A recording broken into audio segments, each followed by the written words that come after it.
Okay, so what we're gonna do is we got to roll these side pieces here for this 90-degree conveyor. So just like this. So usually what we have is the plastic pieces, because right here there's a plastic piece that gets screwed in here, but we don't have that. So what we've done was we water jetted out a cardboard template here of the track, and we're gonna match that. Okay, so what we've done here is we're looking at the drawings.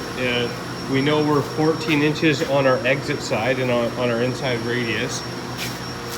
These holes are biased vertically. This is 14 inches here based on this hole pattern. So this has to get, we're gonna roll this so it's in this position. So we did a test piece and we know that we're 17.4 on the readout here for a 29.75 radius. So I'm just gonna take that all the way down.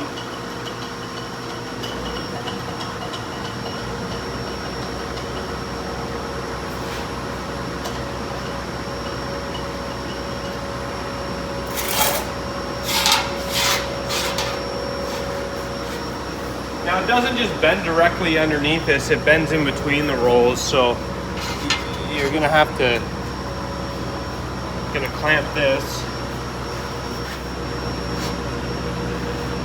Wouldn't hurt to get a 2-foot square and then project it out here. I think this should be pretty good.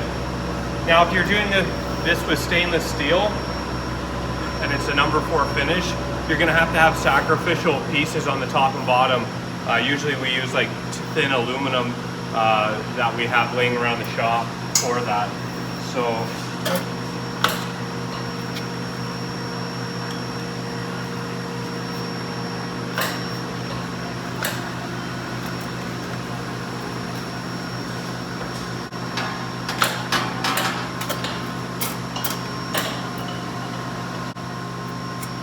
now this isn't something you need to rush in and like do really quickly. Like what we did before was we got a scrap piece about this thick, the same length, and you can see over there we laid it out, and that's where we got this 29.75 rad and our depth. But I mean, generally, if you're comfortable doing this, you shouldn't need to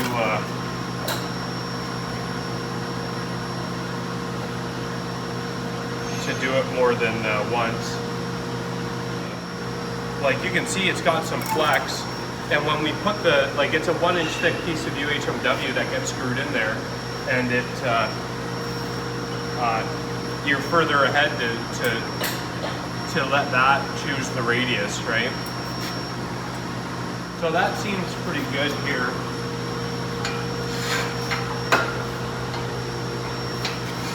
So you can see that's pretty much how it goes. Now it's important, like I said, right here, you can see it's a bit sharp where this bend starts, so that just might need to get like bumped around a bit, but I think that'll be pretty good. It's very important that we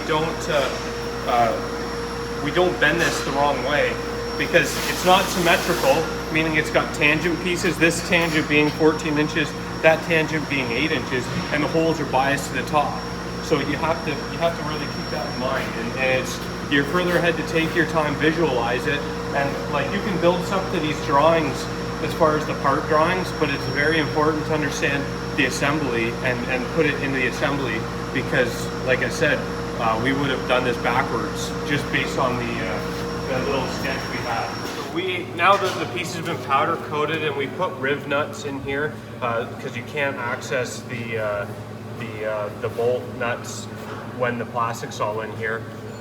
Now we're pretty much ready to cut the plastic. Now this plastic is a little bit different because it's got tangents. So usually in a corner, it's a corner piece, and you just line the ends up with the ends of the laser cut. But this one's a little bit different because it being so short, the tangent, meaning it continues straight, and rather than putting in like a little straight section this long, we're just gonna use this. So this comes cut from the factory, 12-inch long tangents. So this one has like a longer tangent than this one. So we're gonna end up cutting this out. So essentially what you want is like the belt to be supported as it comes out of the sprocket right here. So I got my marks laid out, and I just wanted to make sure that you know, the cardboard template, like what we water jetted, what you could do is if this came in time, you could use this as the bend template, right? So pretty much it should be almost in line, because this is a tangent section, it should be just slightly back this way from the center line of the shaft. So they both seem pretty good. So what I'm gonna do, like I said, is I'm gonna cut this out, and then we're gonna notch out room for the sprocket to go in here. And I'll show you once that's done. You don't need to see me cutting this. This is a non-tangential piece. So it's gonna, the laser cut would end right here, but this one's got a little bit extra in it, and I'm gonna cut this, and then I'm gonna show you how to put this together. We got our pieces all cut, and like I said, if this was a normal corner, it'd be lined up right with the edge of the laser cut. So what we're gonna do though is with drywall screws, I'm gonna line this up so it's just, probably I should just get a little clamp and hold this up here, but I'm just gonna screw this in here and kind of work my way back.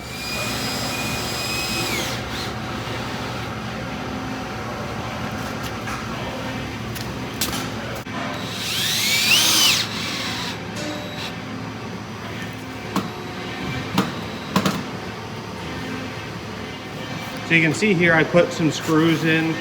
The some I left out. I tried to keep this, like there's enough slop in these holes. I tried to keep this plastic a little bit higher, maybe 1/16. One thing you can do when we go to put the proper bolts in, what we're gonna do is we're gonna pre-drill this hole a little bit lower, but thanks, now it's all fairly well set. Now what we're gonna do, pre-drill that hole and then put a stainless screw in there. And these are just to kind of tack it essentially in place. I'm gonna do the same thing for the lower guide. Okay, so right here, we flip this upside down, and I have this this other guide in here. And I found some spacers. You can see these are the screw holes. These spacers hold this up. So I'm gonna put that right like this. Now, now this is the sprocket, and you can see if the sprocket's right about here, this actually looks a bit low. It should be almost higher where it pulls straight off of that into here, but this is something that these holes are here. We're gonna try this and see if this works. This is the tail pulley, so it's gonna come out of this and wrap around here. So I'm hoping that we might have to notch something out here, but in theory, you'd wanna try to keep it nice and level where it's coming straight out of there and onto that sprocket. But we'll try this, and then I'll do the same thing. I'm gonna throw maybe a screw in every other one, especially where there's a gap. And then I'm gonna show you how to take care of it with the stainless screws.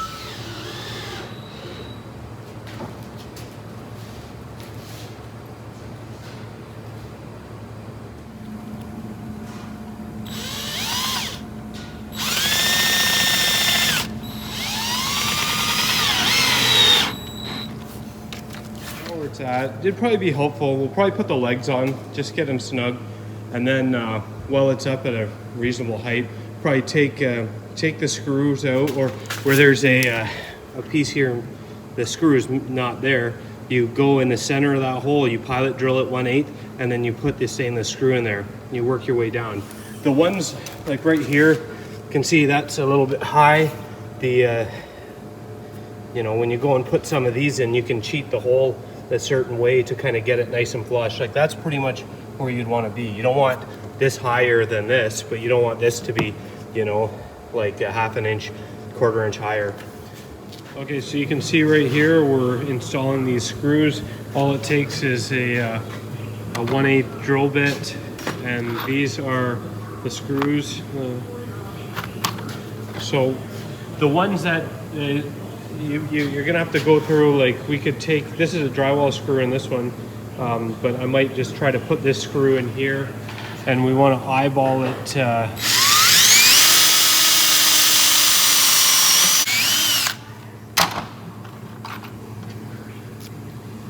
You want to make sure that hole is pretty well in the center, and you want to make sure that the height of this is a little bit higher. And now we're just gonna put this screw in and snug it up.